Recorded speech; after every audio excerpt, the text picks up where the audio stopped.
Hello students, welcome to your favorite channel English Learning Assam. Today I start the very important application for job for your upcoming HS final examination. মৰমৰ ছাত্ৰ ছাত্ৰীসকল, এই ভিডিঅ'ত মই তোমালোকৰ বাবে তোমালোকৰ অহা HS ফাইনেল এক্সামিনেশ্যনৰ প্ৰস্তুতি হকে পাঁচটা এপ্লিকেশ্যন ফৰ জব বা জব এপ্লিকেশ্যন তোমালোকৰ আগত আলোচনা কৰিব বিচাৰিছোঁ।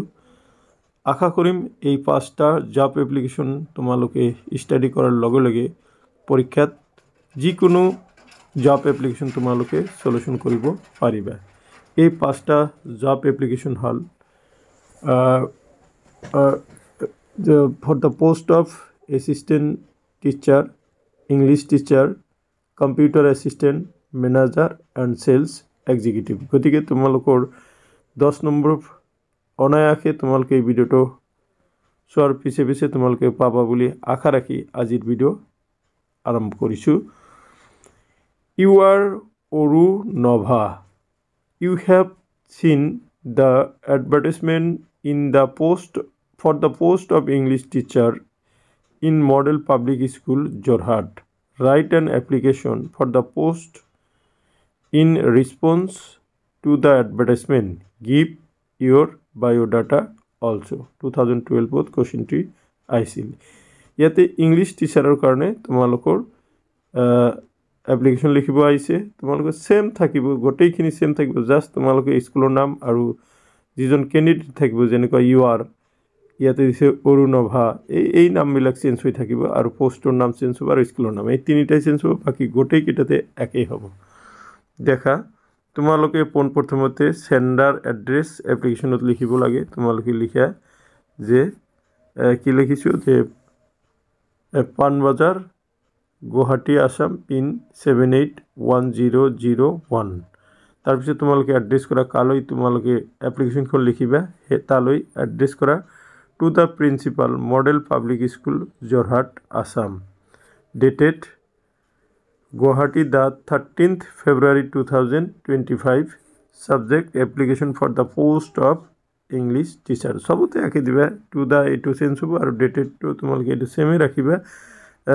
সাবজেক্টটো তোমালোকে চেঞ্জ কৰিবা আৰু ৰিফাৰেন্সটো তোমালোকৰ এইটো সেম থাকিব। Your advertisement published in the Assam Tribune on 9th February 2025। তাৰপিছত তোমালোকে এপ্লিকেশ্যনখন ষ্টাৰ্ট কৰি দিয়া। ইয়াতে লিখিবা sir public madam, in response to your advertisement cited above, I have the honour to offer myself as one of the candidates for the said post. Necessary particulars and a short biodata in support of my candidature are furnished herewith. দেখা, therefore I would like to request your honor kindly to appoint me to the said post, for which act of your kindness I shall remain ever grateful to you. So এইখিনি তোমালোকে লিখিলা। তাৰপিছত thank you লিখিবা, yours faithfully Arunabha Saikia বুলি দিছোঁ। তাৰপিছত তোমালোকে enclose লিখিবা photostat copies of all the testimonials. তাৰপিছত বায়োডাটা কম্পালচাৰী। তোমালোকে যেতিয়া জব এপ্লিকেশ্যন এখন লিখিবা তোমালোকে তেতিয়া কিন্তু বায়োডাটাটো কম্পালচাৰী লিখিবা। ইয়াতে দিয়া হৈছে বায়োডাটাত যে নেম ইন ব্লক লেটাৰ, ইয়াতে মই লিখিছোঁ অৰুণভা শইকীয়া লিখিছোঁ। ফাদাৰ্ছ নেম তোমালোকে এইটো ফিল আপ কৰিও দিব পাৰা, নিদিলেও হৈ যাব। তাৰপিছত হোম এড্ৰেছ তোমালোকে ABD পাৰ্মানেণ্ট এড্ৰেছ আৰু প্ৰেজেণ্ট এড্ৰেছ দিব পাৰা। তাতে village, post office, PS, district আৰু পিনটো দিবা। তাৰপিছত ডেট অফ বাৰ্থ এইটো ব্লাংক ৰাখি দিব পাৰা, ফিল আপ কৰিও দিব পাৰা। নেশ্যনেলিটি ইণ্ডিয়ান, কাষ্ট মই ইয়াতে যিহেতু অৰুণভা শইকীয়া OBC দিছোঁ। তাৰপিছত খুব ইম্পৰ্টেণ্ট পাৰ্ট হ'ল এডুকেশ্যনেল কোৱালিফিকেশ্যন। তোমালোকে কিন্তু মই দিয়াৰ দৰে এনেকৈ বক্স বনাই লিখিবা। Exam board passed, year of passing, name of the institution, board or university division or class, percentage of marks. HSLC 2011 এটো তোমার নেম অফ ইনস্টিটিউশন ইয়াতে এক্স হাই স্কুল বলি দিছো বোৰ্ডৰ নাম সেৱা ডিভিজন আৰ ক্লাস এটো ফাৰ্স্ট পাৰ্সেন্টেজ 85 দিছো ঠিক এনেকৈ এইচএসৰ 2002 বছৰ পিছত 2013 এইখিনি কথা তোমালোক মনত ৰাখিব লাগিব XY higher secondary school Assam higher secondary education council এটো 1 এটো কি 87% দিছো BA 2016 জেট কলেজ দিছো মই এটো কি গুৱাহাটী ইউনিভাৰ্সিটি আন্ডাৰত ইয়াতে মই কি দিছো তোমালোকৰ ফাৰ্স্ট ক্লাস 75% আৰু এমএ যেটো ইংলিশ টিচার কৈছে তোমালোকে এইখিনি অলপ মন দিবা English MA English 2018 Guwahati university তাৰ ফার্স্ট 70% এন্ড বিএড তো তোমালোকে 2020 দিছো ইয়াতে আছে পিবিএড কলেজ যিকোনো এটা বিএড কলেজৰ নাম তাৰপিছত গুৱাহাটী ইউনিভাৰ্সিটি এটো ফাৰ্স্ট ক্লাস এটো 81% সো তোমালোকে 8 নম্বৰ লিখা আদাৰ এডুকেশনাল কোয়ালিফিকেশন ইয়াতে তোমালোকে পিজিডিসিএ তোমালোকে হোমাই দিব পাৰা যেটো আজিকালি কম্পিউটাৰ যুগ ইয়াতে পিজিডিসিএ দি দিবা experience if any 3 years in a private school 10 language non English Assamese and Hindi তাৰপিছত ইয়াতে মই তোমালোকে ধুনিয়াকৈ দিয়া হৈছে কি I hereby declare that the above mentioned information is true to the best of my knowledge. Place Panbazar, date 13th February 2025. Signature Orunaba Shoikia. Okay, so এইখিনি আসলে ইংলিশের পোস্টৰ কাৰণে লিখা জব এপ্লিকেশন নিশ্চয় তোমালোকৰ এইটো তোমালোকে মডেল হিচাপে লৈ লবা বাকি কিটা মই তোমালোকৰ আগত আলোচনা কৰিছো এতিয়া দেখা নেক্সট ইয়াতে আছে application for job computer assistant you are Navonita you have seen an advertisement in a newspaper for the post of a computer assistant in the local post office. Write an application along with your detailed resume to the postmaster in response to the advertisement applying for the post. 2022 question to আহিছিলে তোমালোকৰ যেহেতু computer assistant এনেকুৱা খুব আজিকালি computer যুগত এটা খুব দৰকাৰী এটা পোষ্ট গতিকে তোমালোকৰ দিব পাৰে আনসাৰটো তোমালোকে লিখা to the honorable postmaster বা to the postmaster দিব পৰা honorable দিলে ভাল Mangaldai post office pin 784125 dated Mangaldai the 3rd February 2024 subject application for the post of computer assistant সব একে এটো এড্ৰেছ কৰিলে সব গোটেইখিনি খেল জাস্ট এড্ৰেছটো বেলেগকৈ কৰিব লাগিব আৰু ডেটাটো সেম আছে ইয়াতে application for the post of computer assistant তাতে for the post of English teacher দিছিলো তোমালোকৰ ইংলিশ টিচাৰৰ ঠাইত তোমালোকৰ math teacher graduate teacher science teacher sports teacher computer teacher vocational teacher এইবিলাক তোমালোকৰ দিব পাৰে নিশ্চয় তোমালোকে ইংলিশ টিচাৰ ঠাইতে এইখিনি লিখি দিলে হৈ যাব তাৰপিছত reference your advertisement published in the Assam Tribune on 2nd February 2024 sir or madam in response to your advertisement cited above I have the honor to offer myself as one of the candidate for the said post necessary particulars and a short biodata in support of my candidature are furnished herewith therefore I would like to request your kindness, your honor, kindly to appoint me to the said post for which act of your kindness I shall remain ever grateful to you.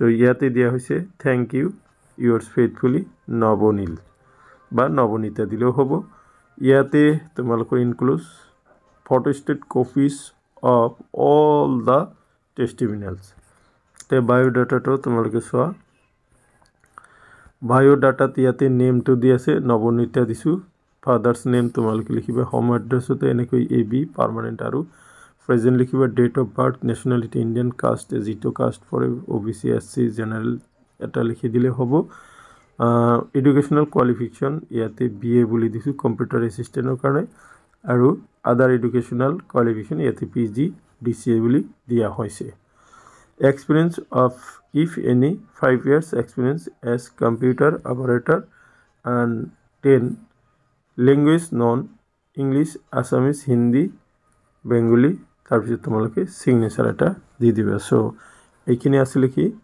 Computer এছিষ্টেণ্টৰ কাৰণে job application নিশ্চয় তোমালোকে computer এছিষ্টেণ্টৰ কাৰণে job application কেনেকৈ লিখিব লাগিব তোমালোকে গম পাইছে এতিয়া মই তোমালোকৰ আগত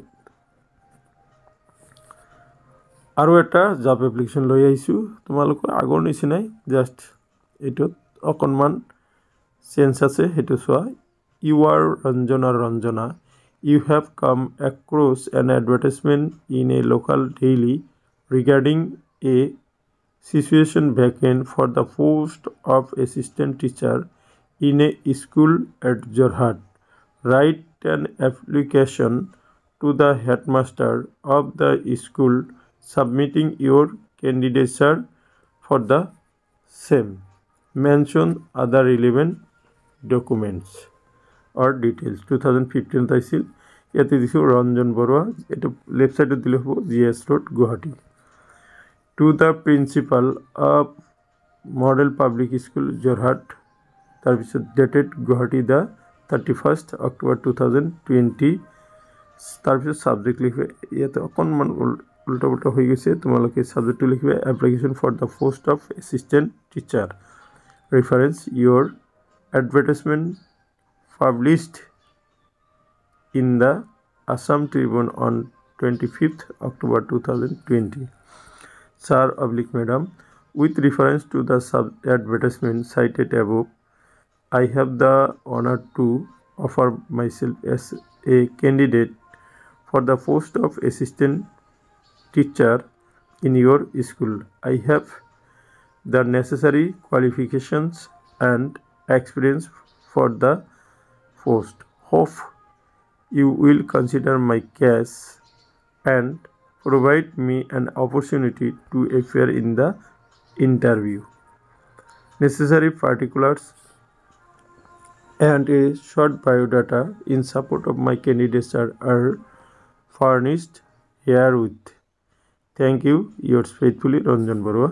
Enclose photostat copies of all mark sheets and certificates.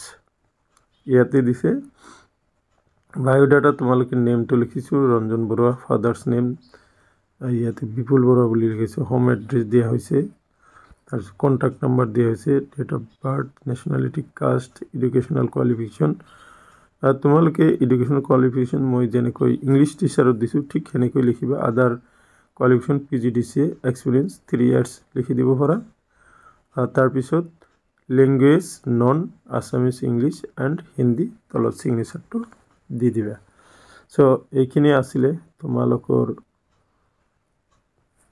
Assistant টিচাৰৰ কাৰণে জব এপ্লিকেশ্যন নিশ্চয় তোমালোকে এছিষ্টেণ্ট টিচাৰৰ কাৰণে জব এপ্লিকেশ্যন কেনেকৈ লিখিব লাগে সেইখিনি গম পালা ইতিমধ্যে মই মোৰ চেনেলত কেইবা ঠাইত এই এছিষ্টেণ্ট টিচাৰৰ এপ্লিকেশ্যনটো আলোচনা কৰিছোঁ নিশ্চয় যিবিলাক মৰমৰ ছাত্ৰ ছাত্ৰী আগৰ পৰা আছে তোমালোকে এইখিনি নিশ্চয় পাৰিবা নেক্সট তোমালোকৰ এতিয়া প্ৰাইভেট সেক্টৰৰ মেনেজাৰ বা সেলছ এক্সিকিউটিভ বা এছিষ্টেণ্ট মেনেজাৰৰ এপ্লিকেশ্যন কেনেকৈ লিখিব লাগে সেই বিষয়ে জানিবলৈ প্ৰয়াস কৰিম দেখা you have seen an advertisement in the Assam Tribune for the post of manager in a private firm. Write an application to the proprietor of the firm in response to the advertisement. Sign as Mridul or Mridula.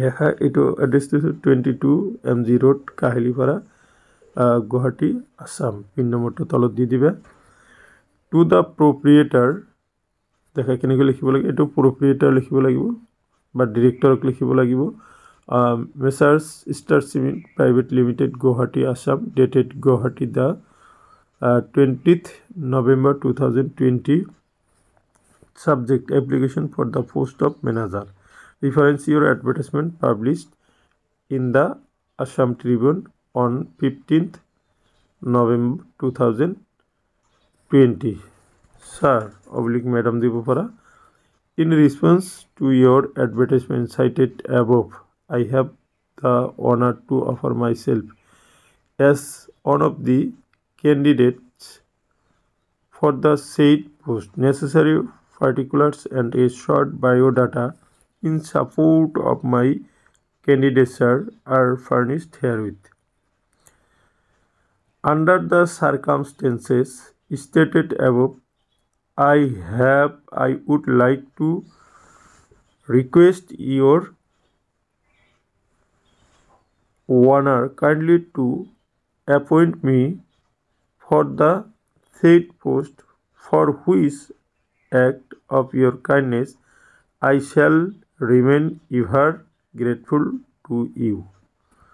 This is yours faithfully ইয়াতে মৃদুল নাথ দিছোঁ ইনক্ল'জড তোমালোকে photostat copies of all টেষ্টিমনিয়েলছ দিলেও হ'ব দেখা ইয়াতে বায়'ডাটাটো already মই তোমালোকৰ আগত বায়'ডাটা জাষ্ট তোমালোকৰ বাকী গোটেইখিনি একেই লিখি যাবা নেম চেম ইয়াতে এডুকেশ্যনেল কোৱালিফিকেশ্যনটো তোমালোকে বক্স বনাই যেনেকৈ মই প্ৰথম ইংলিছৰ তাতে তোমালোকে দিছোঁ নাইবা ইয়াৰ পিছৰ চেলছ এক্সিকিউটিভত দিছোঁ ঠিক তেনেকৈ তোমালোকে এইখিনি দিবা তাৰপিছত এক্সপিৰিয়েঞ্চ তো তোমালোকে ইয়াতে দিয়া হৈছে 2 years as assistant manager sales department in Messrs Bora Enterprise Guwahati language non দিলে তো এইখিনি তোমালোকে পিছত সিগনেচাৰ দি দিবা হৈ যাব তো এইখিনি আসলে ম্যানেজাৰ বা অ্যাসিস্ট্যান্ট ম্যানেজাৰৰ কাৰণে পোষ্ট ইয়াতে জাস্ট এডুকেশ্যন কোৱালিফিকেশ্যন খন তোমালোকে সেলস এক্সিকিউটিভত দিয়াৰ দৰে লিখিব লাগিব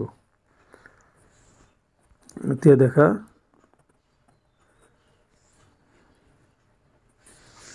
যে you are Firoz or Meena you have seen the advertisement for the post of sales executive in a multinational company write a formal application for the post in response to the advertisement 2015 আইছিল লেখা পান বাজার Guwahati Assam pin to this is 781001 to the managing director Oracle India Limited Prestige Street Bengaluru pin 50560029 dated Pan Bazar the 13th February 2025 subject application for the post of sales executive the reference your advertisement published in the Assam Tribune on 10th February 2025 sir or madam in response to your advertisement cited above I have the honor to offer myself as one of the candidates for the said post necessary particulars and a short biodata in support of my candidature are furnished herewith therefore I would like to request your honor kindly to appoint me to the said post for which act of your kindness I shall remain grateful to you so এখানে বাকি গোটেখিনি একে তোমালোকে thank you yours faithfully Firoz Ahmed enclosed photostat copies of all the testimonials এতে বায়োডাটাটো যেনেকৈ ম্যানেজাৰৰ বায়োডাটাটো তোমালোকে এনেকৈ লিখিবা নামটো জাস্ট চেঞ্জ হ'ব Firoz Ahmed লিখিছো নেম ইন ব্লক লেটাৰ কিন্তু লিখিব লাগিব এড্ৰেছ টু প্ৰেজেন্ট এড্ৰেছ ঠিক তেনেকৈ present village post office district pin দিবা পাৰ্মানেণ্টত যেনেকৈ লিখা হৈছে ডেট অফ বাৰ্থ তোমালোকে দি দিয়া তাৰপিছত নেশ্যনেলিটি ইণ্ডিয়ান দিবা কাষ্ট দিবা এডুকেশ্যনেল কোৱালিফিকেশ্যন তোমালোকক মই বাৰে বাৰে কৈছোঁ যে এডুকেশ্যনেল কোৱালিফিকেশ্যনখিনি ঠিক এনেকৈ তোমালোকে দিব লাগিব আৰু জানাই এইটো সেলস এক্সিকিউটিভৰ কাৰণে এমকম বা বিকম দিবা বা ম্যানেজাৰ বা অ্যাসিস্ট্যান্ট ম্যানেজাৰৰ কাৰণে তোমালোকে এমকম বা বিকম দিবা আৰু এমবিএ টো দিলে আৰু ভাল আদাৰ এডুকেশ্যনেল কোৱালিফিকেশ্যন তোমালোকে কম্পিউটাৰ নলেজ লাগিব PGDCA এক্সপিৰিয়েঞ্চ দিছোঁ লেংগুৱেজ দিছোঁ তাৰপিছত তোমালোকে লাষ্টতে এইটো হ'ল standard I hereby declare that the above mentioned information is true to the best of my knowledge. Please, Panbazar 13 at signature Farooq Ahmed. So, my dear students, এইখিনি আছিলে আজিৰ এই ভিডিঅ'ৰ বিষয়বস্তু। Thank you for watching.